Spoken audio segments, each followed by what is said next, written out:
Hello people, welcome to Aryavart reacts. मैं गौरव आप सभी का स्वागत करता हूं। अभी के समय में मैं समझता हूं कि तेलुगु सिनेमा जो है, तेलुगु फिल्म इंडस्ट्री अपने सबसे चरम पे है, जिसको पीक कहा जाता है। एक गोल्डन एज है उनके लिए, और उसका कारण ये है कि उनकी फिल्में इतनी विजनरी आ रही हैं, इतने बड़े स्केल की आ रही हैं कि वो इंटरनेशनल लेवल पे भी लोगों को बहुत ही पसंद आ रही है।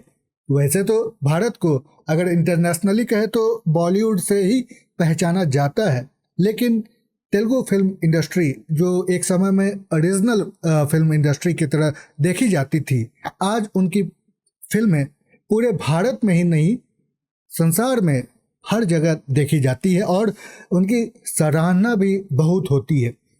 अब ये फिल्म कनप्पा एक और स्टैंडर्ड सेट कर सकती है।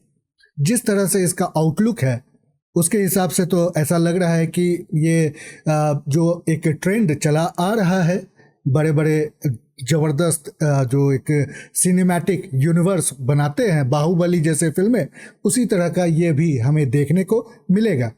चलिए पहले इस फिल्म को देखते हैं। इसके बारे में और जो बातें हैं मैं आपको आगे बताऊंगा, और कितनी ज़बरदस्त बातें हैं वो जानना ज़रूरी है। क्यों अभी के समय में मैं समझ रहा हूं कि तेलुगु फिल्म इंडस्ट्री या फिर इवन ऑल ओवर साउदर्न जो फिल्म इंडस्ट्रीज़ हैं वो ज़बरदस्त काम कर रही हैं।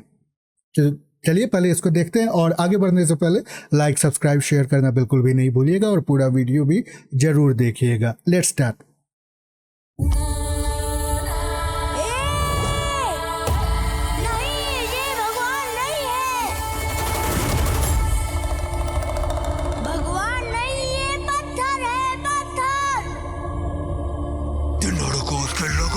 उसके कबीले को, उसके जंगल को पूरी तरह मिट्टी में मिलाकर वायुलिंग को उखाड़ लाऊंगा मैं। ये थिन्नाडु कोई सामान्य योद्धा नहीं है। उसके जीवित रहते वायुलिंग तक पहुंचना असंभव है। वायुलिंग पर लुटेरों की कुदृष्टि पड़ने वाली है। वायुलिंग के रहस्य को सुरक्षित रखने के लिए अपने प्राणों की आहुति भी दे सकना हो। जब तक मैं हूं, हर बच्चे की रक्षा करूंगा। ये मेरा वचन है, थिन्नाडु का वचन।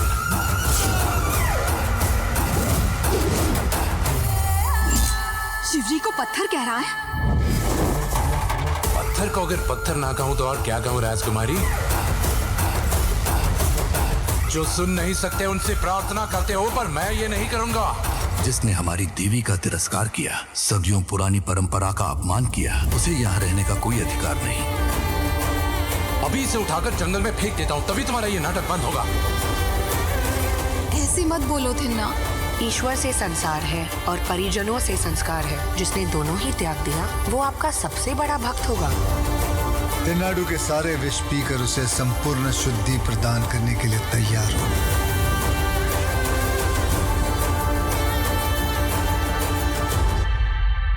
रुद्रा,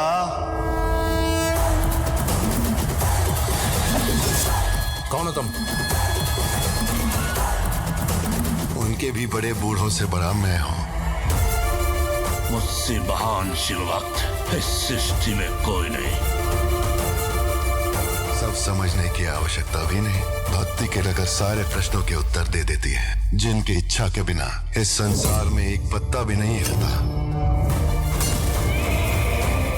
उनकी शरण में जाकर देखो। इस जन्म में तो ये संभव नहीं। इतने बड़े धनुर्धर हो, तुझसे भी निपुण कोई धनुर्धर है ये जानकर वनवासी बालक का अंगूठा कटवाने वाला तू ही है ना? चला जा, नहीं तो तेरा सिर काट दूंगा। आज से ये जीवन तुम्हारा, ये मेरा वचन है, थिन्ना का वचन। शिवलीला। तो this was the trailer of movie Kannappa. अब बात ऐसी है कि देखा आपने इसमें कितने स्टार कास्ट आपको मिल रहे हैं। अक्षय कुमार है, मोहनलाल है, और विष्णु मंचू वो फिल्म के लीड हैं, प्रभास भी है इस फिल्म में। तो इतने अधिक यहाँ पे स्टार कास्ट है, और ये अभी संभव हो रहा है पहले बहुत लैंग्वेज बैरियर्स होते थे। अभी के समय में हमें देखने को मिल रहा है कि बॉलीवुड के जो एक्टर्स हैं वो अब जो साउथ के डायरेक्टर्स हैं उनके साथ आराम से काम कर रहे हैं और वो फिल्में हिट हो रही है। जैसे कि सनी देओल जैसे एक्टर, उन्होंने जाट की, और जाट तेलुगु फिल्म इंडस्ट्री से आए हुए एक जो डायरेक्टर है उनके द्वारा बनाई गई थी और वो कहानी भी साउथ की थी और ज़बरदस्त लगी थी मुझे। यहाँ पे भी हमें ये देखने मिल रहा है कि ये एक एपिक मूवी दिख रही है, एडवेंचर होगा इसमें, और ये एक खास बात मुझे अच्छी लग रही है और ये हमें खासकर साउथ की फिल्में, तेलुगु फिल्मों में अधिक दिख रहा है। और वो क्या है कि भारतीय संस्कृति को वो सामने रख रहे हैं, जो हमारी पौराणिक कथाएं हैं उनके ऊपर ये फिल्में बनाई जा रही है और ये बहुत ही ज़बरदस्त बात है। और ये हमें लगता है कि बॉलीवुड में लैक हो रहा है। वहाँ पे अगर इस तरह की फिल्में बनती है, जैसे उन्होंने रामायण बनाई थी तो बहुत ही एक क्या बोले मौकड़ी वैसी फिल्म थी, लेकिन यहाँ पे सभी चीज़ों को ध्यान में रख कर बनाया जाता है और एक डेडिकेशन से बनाया जाता है।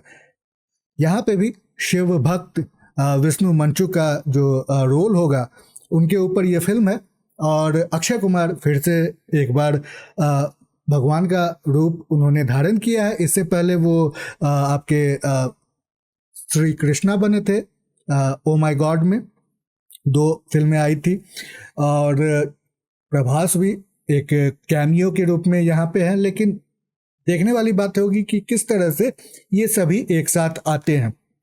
और जैसे पौराणिक कथाओं वाली बात मैंने की, इनफैक्ट इससे पहले हमने एक और ट्रेलर देखा था जिसका नाम था अखंड 2, वो भी शिव भक्त के ऊपर ही फिल्म थी। वो थोड़ा मसाला वाली फिल्म थी और ये जो है एपिक एडवेंचर वाली फिल्म है। एक्शन तो है ही लेकिन एपिक एडवेंचर, और भारत में इस तरह की फिल्में बहुत कम देखने को मिलती है, जो हमें एक तरह से लॉर्ड ऑफ द रिंग्स जो हॉलीवुड में, या पायरेट्स ऑफ कैरेबियन, इस तरह की जो फिल्में होती है, हैरी पॉटर, ये एक अलग संसार को दिखाती है, वो भारत में बहुत कम देखने को मिलता है। लेकिन यहाँ पे अब तेलुगु सिनेमा उस राह पे चल निकली है कि वो इस तरह के अब एक्सपेरिमेंट्स कर सकती है और लोगों को पसंद आएगा।